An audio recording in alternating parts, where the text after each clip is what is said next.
Iran और Israel के बीच टकराव इतना बढ़ चुका है कि दोनों देशों में ताबड़तोड़ हमलों से बारूदी बवंडर आ गया है। पहले शहरों को टारगेट किया जा रहा था, अब ईरान ने इजरायल के बंदरगाहों पर हमले किए हैं, जिससे इजरायल का समुद्री कारोबारी रूट ब्लॉक किया जा सके। जवाब में इजरायल ने भी ईरान के पोर्ट टारगेट किए, यानी अब दोनों देशों के बीच बैटल ऑफ पोर्ट शुरू हो चुकी है। चुन चुनकर पोर्ट सिटी पर हमला किया जा रहा है, जिसमें ऑयल रिफाइनरी, ऑयल डिपो और बंदरगाहों पर खड़े जहाजों को बड़ा नुकसान पहुंचा है। अभी तक फाइटर जेट से हमले हो रहे थे, ड्रोन तबाही मचा रहे थे, मिसाइलें बरस रही थी और पिछले 72 घंटों में ईरान के शहरों में इजरायल ने भारी तबाही मचाई।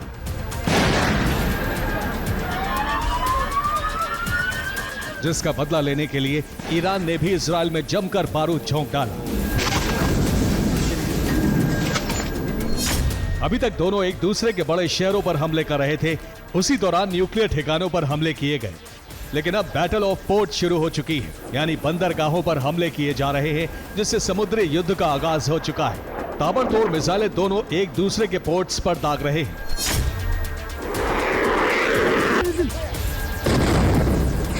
पिछले 3 दिनों में ईरान ने सबसे ज्यादा हमले तेल अवीव पर किए हैं। एक बार में 40-40 मिसाइलें दागी।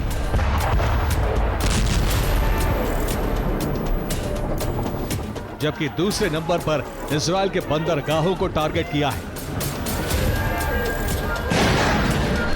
पहला टारगेट तेल अवीव पोर्ट, दूसरा टारगेट हाइफा पोर्ट, तीसरा टारगेट इलात पोर्ट, चौथा टारगेट अशदोद पोर्ट, पांचवा टारगेट अश्कलोन पोर्ट, छठा टारगेट हदीरा पोर्ट। इन बंदरगाहों पर हमले करके ईरान ये बता देना चाहता है कि वो इजरायल में कहीं भी अटैक कर सकता है।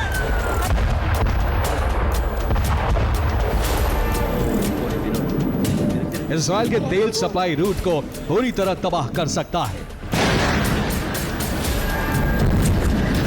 इसीलिए ईरान ने हाइफा और इलात में रिफाइनरी को पूरी तरह खाक कर दिया।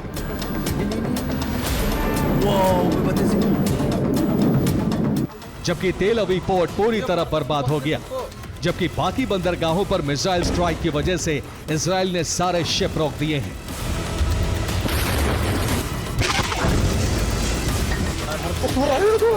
इसके जवाब में इजरायल ने भी ईरान के बंदरगाहों को टारगेट करना शुरू कर दिया है, जिससे ईरान की तेल सप्लाई पूरी तरह ठप पड़ जाए। एक बार तेल सप्लाई रुक जाएगी तो ईरान की अर्थव्यवस्था ठप पड़ जाएगी। फिर ईरान को इजरायल और अमेरिका के सामने झुकना ही होगा।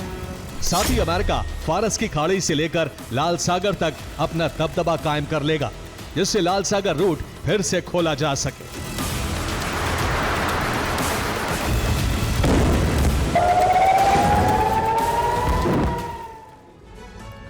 तो इजरायल ने ईरान पर सबसे बड़ा हमला किया है, जिसमें 1600 किलोमीटर दूर हाइफा को टारगेट किया। हाइफा पोर्ट 72 घंटे में 3 बार हाइफा पोर्ट पर हमले किए गए। हमले के लिए खैबर मिसाइल का इस्तेमाल किया गया। फारस की खाड़ी में मौजूद सबमरीन से खैबर दागी गई। हमले से हाइफा पोर्ट तहस नहस हो गया।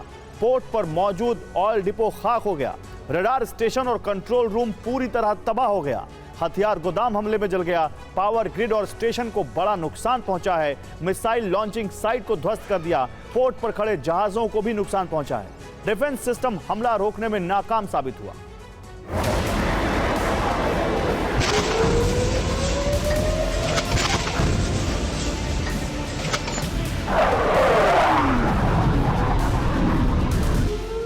सिर्फ हाइफा ही नहीं, बल्कि इलात पोर्ट को टारगेट करके ईरान ने मिसाइलें दागी।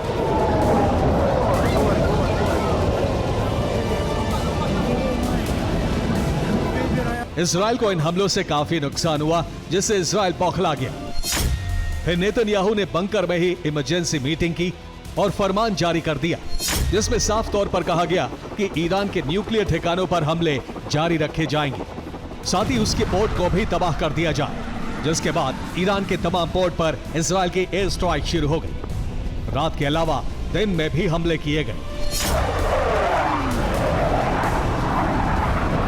इजरायल ने सबसे ज्यादा हमले ईरान के सबसे बड़े बंदरगाह बंदर अब्बास पर किए। बंदर अब्बास ईरान का सबसे बड़ा कंटेनर पोर्ट है, जहां से हर साल 80 मिलियन टन कार्गो सप्लाई होता है। ईरान के कार्गो सप्लाई का 85 से 90% बंदर अब्बास पोर्ट से ही किया जाता है। यानी ईरान के तेल रूट का सबसे बड़ा पोर्ट बंदर अब्बास है।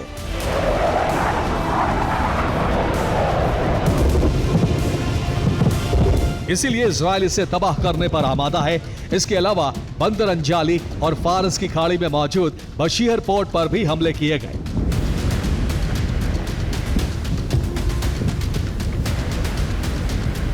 ईरान ने दावा किया है कि उसने सारे हमले नाकाम कर दिए। दरअसल ये इजराइल की युद्ध नीति का हिस्सा था। वो हमला करके ईरान के डिफेंस सिस्टम की टेस्टिंग कर रहा था, ताकि आगे उसी हिसाब से हमले किए जा सके, जिससे ईरान को ज्यादा से ज्यादा नुकसान हो सके। तो ईरान के नेवल बेस को इजराइल ने टारगेट किया है, जिसमें फारस की खाड़ी के पास पड़ने वाले बंदर अब्बास पोर्ट पर हमले किए। बंदर अब्बास पर ईरान के दक्षिणी बेड़े की तैनाती है। दूसरा टारगेट बशीहर नेवल बेस है। यह भी फारस की खाड़ी के पास है, जहां बशीहर न्यूक्लियर प्लांट की सुरक्षा डिफेंस सिस्टम लगे हैं, उसकी सुरक्षा में। इसके अलावा मिसाइल ठिकाने भी टारगेट पर हैं। मध्य ईरान में पड़ने वाले इमाम अली बेस पर ballistic missile launch pad Israel ने वहां पर बम बरसाए, जबकि पूर्वी तेहरान में पर्चिन मिलिट्री कॉम्प्लेक्स पर भी हमले किए गए, जहां मिसाइल प्रोडक्शन सेंटर है।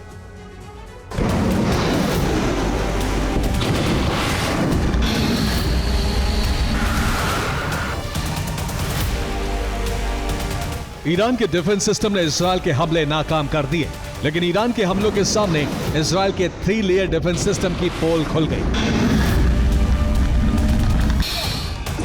अब इजराइल ने नया प्लान बनाया है, जिससे उन तमाम जगहों को पूरी तरह ध्वस्त कर दिया जाए जहां से ईरान हमले कर रहा है।